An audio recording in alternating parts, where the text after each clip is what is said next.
ಧರ್ಮಸ್ಥಳ ಬುರುಡೆ ಪ್ರಕರಣದ ಸ್ಫೋಟಕ ಸುದ್ದಿ ಟಿವಿ9ಗೆ ಲಭ್ಯವಾಗಿದೆ. ಇಂದಿನವರೆಗೂ ಬುರುಡೆ ಮೂಳೆಗಳನ್ನ ಎಫ್ಎಸ್ಎಲ್ ಅಧಿಕಾರಿಗಳು ಎಫ್ಎಸ್ಎಲ್ಗೆ ಕಳಿಸಿಲ್ಲ ಅಂತ ಹೇಳಲಾಗ್ತಾ ಇದೆ. ಬಂಗ್ಲಗುಡ್ಡದಲ್ಲಿ 7 ಬುರುಡೆ ಹಾಗೆ ಹಲವು ಮೂಳೆಗಳು ಸಿಕ್ಕಿತ್ತು. ಧರ್ಮಸ್ಥಳದಲ್ಲಿ ಸಿಕ್ಕಿದೆ ಎನ್ನಲಾದ ಮೂರು ತಲೆಬುರುಡೆ ಹಾಗೆ ಮೂಳೆಗಳನ್ನ ಎಫ್ಎಸ್ಎಲ್ ಪಡೆದುಕೊಂಡಿದೆ. ಮೊದಲನೇದು ಚಿನ್ನಯ್ಯ ಕೋಟಿಗೆ ತಂದಿದ್ದಂತ ಬುರುಡೆ ಅನ್ನೋದು ಗೊತ್ತಾಗ್ತಾ ಇದೆ. ಹಾಗೆ 40 ವರ್ಷದ ಗಂಡಸಿನ ಬುರುಡೆ ಅಂತ ಹೇಳಲಾಗ್ತಾ ಇದೆ. ಇನ್ನು ಸ್ಪಾಟ್ ನಂಬರ್ 6ರಲ್ಲಿ ಸಿಕ್ಕಿದ್ದು 25 ರಿಂದ 30 ವರ್ಷದ ಪುರುಷನ ಮೂಳೆ ಅನ್ನೋದು ಗೊತ್ತಾಗಿದೆ. 3 ತಲೆ ಬುರುಡೆಗಳ ಗುರುತು ಪತ್ತೆಯಾಗಿದ್ರು ಕೂಡ ಇನ್ನೂ ಈ ಮೂವರ ಸಾವಿಗೆ ನಿಖರವಾದಂತ ಕಾರಣ ಗೊತ್ತಾಗ್ತಾ ಇಲ್ಲ. ಮೂಳೆಗಳ ಮೇಲೆ ಮುರಿದ ಅಥವಾ ಹಲ್ಲೆಗೆ ಒಳಗಾದ ಯಾವುದೇ ಕುರುಹು ಇಲ್ಲ. ವಿಷ ಸೇವನೆ ಮಾಡಿದ್ರ ಬಗ್ಗೆ ಪರಿಶೀಲನೆ ನಡೆಸಲಾಗ್ತಾ ಇದೆ. ಸಿಎಂ ಸಿದ್ದರಾಮಯ್ಯ ಎಐಸಿಸಿ ಅಧ್ಯಕ್ಷ ಮಲ್ಲಿಕಾರ್ಜುನ್ ಖರ್ಗೆ ಅವರ ಆರೋಗ್ಯ ವಿಚಾರಿಸಿದ್ದಾರೆ. ಎಂಎಸ್ ರಾಮಯ್ಯ ಆಸ್ಪತ್ರೆಗೆ ಭೇಟಿ ಕೊಟ್ಟಿದ್ದಾರೆ. ಖರ್ಗೆ ಅವರ ಆರೋಗ್ಯವನ್ನು ವಿಚಾರಿಸಿದ್ದಾರೆ. ಉಸಿರಾಟದ ತೊಂದರೆ ಹಿನ್ನೆಲೆ ಖರ್ಗೆ ಅವರನ್ನು ಆಸ್ಪತ್ರೆಗೆ ದಾಖಲಿಸಲಾಗಿತ್ತು. ಕೇಂದ್ರ ಜೊತೆ ಘರ್ಷಣೆ ಬೇಡ ಅಂತ ಕೇಂದ್ರ ಸಚಿವ ಎಚ್.ಡಿ. ಕುಮಾರಸ್ವಾಮಿಗೆ ಸಿಎಂ ಸಿದ್ದರಾಮಯ್ಯ ತಿರುಗೇಟನ್ನ ಕೊಟ್ಟಿದ್ದಾರೆ. ಕೇಂದ್ರದ ಜೊತೆ ಘರ್ಷಣೆ ಬೇಡ ಎಂದಿರುವ ಕುಮಾರಸ್ವಾಮಿ ಅವರೇ ಪರಿಹಾರ ಕೊಡ್ಲಿ ಅಂತ ಹೇಳಿದ್ದಾರೆ. ಈ ಹಿಂದೆ ಕೋರ್ಟ್ಗೆ ಹೋಗಿದ್ದಕ್ಕೆ ಪರಿಹಾರ ಸಿಕ್ಕಿತ್ತು ಅಂತಾನು ನೆನಪಿಸಿದ್ದಾರೆ.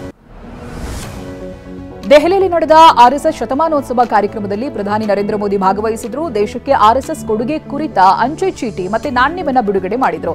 ಆರ್ಎಸ್ಎಸ್ ನಾಯಕ ಸೇವೆಯನ್ನ ಕೊಂಡಾಡಿದ್ರು.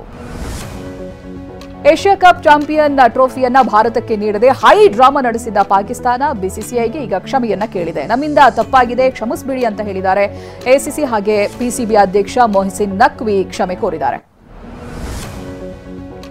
ಇನ್ನು ಕ್ವಾರಂಟೈನ್ ಬ್ಯಾರಕ್ನಲ್ಲಿರುವ ದಾಸನಿಗೆ ನರಕ ದರ್ಶನ ಆಗ್ತಾ ಇದೆ. ನೆಲದಲ್ಲಾದ್ರೂ ಮಲಗ್ತೀನಿ, ಬೇರೆ ಬ್ಯಾರಕ್ಗೆ ಹಾಕಿ, ಹಾಸಿಗೆ ದಿಂಬು ಕೊಡದಿದ್ರೂ ಓಕೆ, ಶಿಫ್ಟ್ ಮಾಡಿ ಅಂತ ದಾಸ ಅಳಲು ತೋಡಿಕೊಂಡಿದ್ದಾನೆ ಅಂತ ಹೇಳಲಾಗ್ತಾ ಇದೆ. ಮಾನವ ಹಕ್ಕುಗಳ ಮೊರೆ ಹೋಗೋದಕ್ಕೂ ಕೂಡ ನಿರ್ಧರಿಸಿದ್ದಾರೆ ಅಂತಾನೂ ಗೊತ್ತಾಗ್ತಾ ಇದೆ. ನಾಡಿನಾದ್ಯಂತ ಆಯುಧ ಪೂಜೆಯನ್ನು ಆಚರಿಸಲಾಗ್ತಾ ಇದೆ. ಬೆಂಗಳೂರಿನ ಸರ್ಕಲ್ ಮಾರಮ್ಮ ದೇವಸ್ಥಾನದ ಮುಂಭಾಗದಲ್ಲಿ ವಾಹನಗಳಿಗೆ ಪೂಜೆಯನ್ನ ಸಲ್ಲಿಸಲಾಗ್ತಾ ಇದೆ. ಬೆಳಗ್ಗೆಯಿಂದಲೇ ವಾಹನಗಳಿಗೆ ಪೂಜೆಯನ್ನ ಮಾಡ್ತಾ ಇರುವಂತಹ ಜನರು ದೇವ್ರು ಒಳ್ಳೇದ್ ಮಾಡ್ಲಿ ಅಂತ ಬೇಡ್ಕೊಳ್ತಾ ಇದ್ದಾರೆ. ಡಿಸಿಎಂ ಡಿಕೆ ಶಿವಕುಮಾರ್ ನಿವಾಸದಲ್ಲಿ ಆಯುಧ ಪೂಜೆ ನಡೆಯಿತು. ಸದಾಶಿವನಗರ ನಿವಾಸದಲ್ಲಿ ಡಿಕೆ ಶಿವಕುಮಾರ್ ಅವರ ವಾಹನಗಳಿಗೆ ಪೂಜೆಯನ್ನ ಸಲ್ಲಿಸಿದ್ರು. ಆಯುಧ ಪೂಜೆ ವಿಡಿಯೋವನ್ನ ಡಿಕೆ ಶಿವಕುಮಾರ್ ಕುಟುಂಬದೊಂದಿಗೆ ಪೂಜೆಯನ್ನ ಹಬ್ಬ ಆಚರಿಸಿರುವುದು. ಇದೀಗ ನಂತರ ಅಸ್ಸಾಂಗೆ ತೆರಳಿದ್ದಾರೆ ಅವರು. ಮೈಸೂರು ಅರಸರು ಬಳಸ್ತಾ ಇದ್ದಂತ ಆಯುಧಗಳಿಗೂ ಕೂಡ ಪೂಜೆಯನ್ನ ಸಲ್ಲಿಸಲಾಗಿದೆ. ರಾಜವಂಶಸ್ಥ ಯದುವೀರ್ ಒಡೆಯರ್ ಕಲ್ಯಾಣ ಮಂಟಪದಲ್ಲಿ ಪೂಜೆಯನ್ನು ನೆರವೇರಿಸಿದ್ದಾರೆ. ಇದಕ್ಕೂ ಮೊದಲು ಆಯುಧಗಳನ್ನ ಕೋಡಿ ಸೋಮೇಶ್ವರ ದೇವಸ್ಥಾನಕ್ಕೆ ತಂದು ಪೂಜೆ ಸಲ್ಲಿಸಲಾಗಿದೆ. ದಸರಾ ಗಜಪಡೆಯ ಮಾವುತರು ಕಾವಾಡಿಗಳಿಗೆ ಕೇಂದ್ರ ಸಚಿವೆ ಶೋಭಾ ಕರಂದ್ಲಾಜೆ ಉಪಹಾರ ವ್ಯವಸ್ಥೆಯನ್ನು ಮಾಡಿದರು. ಅರಮನೆ ಆವರಣದಲ್ಲಿ ನಡೆದ ಉಪಹಾರ ಕೂಟದಲ್ಲಿ ಕೇಸರಿ ಬಾತ್, ಇಡ್ಲಿ ವಡೆ, ಪೂರಿ ಸಾಗು, ಬಿಸಿಬೇಳೆ ಬಾತ್ ವ್ಯವಸ್ಥೆ ಮಾಡಲಾಗಿತ್ತು.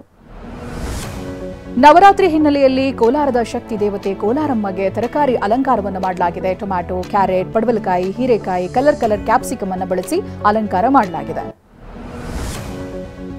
ಆಂಧ್ರಪ್ರದೇಶದ ವಿಶಾಖಪಟ್ಟಣಂನಲ್ಲಿರುವಂತಹ ದುರ್ಗಾ ಪೂಜೆ ಕಳೆಗಟ್ಟಿದೆ. ಆ ಪ್ರದೇಶದಲ್ಲಿ ಇಲ್ಲಿರುವಂತಹ ಕನ್ನಿಕಾ ಪರಮೇಶ್ವರಿ ದೇವಿಯನ್ನ ನೋಟಿನಿಂದ ಅಲಂಕಾರ ಮಾಡಲಾಗಿದೆ. ಸುಮಾರು 5 ಕೋಟಿ ಮೌಲ್ಯದ ನೋಟುಗಳು, 7 ಕೆಜಿ ಚಿನ್ನ, 12 ಕೆಜಿ ಬೆಳ್ಳಿಯಿಂದ ದೇವರನ್ನ ಸಿಂಗರಿಸಲಾಗಿದೆ.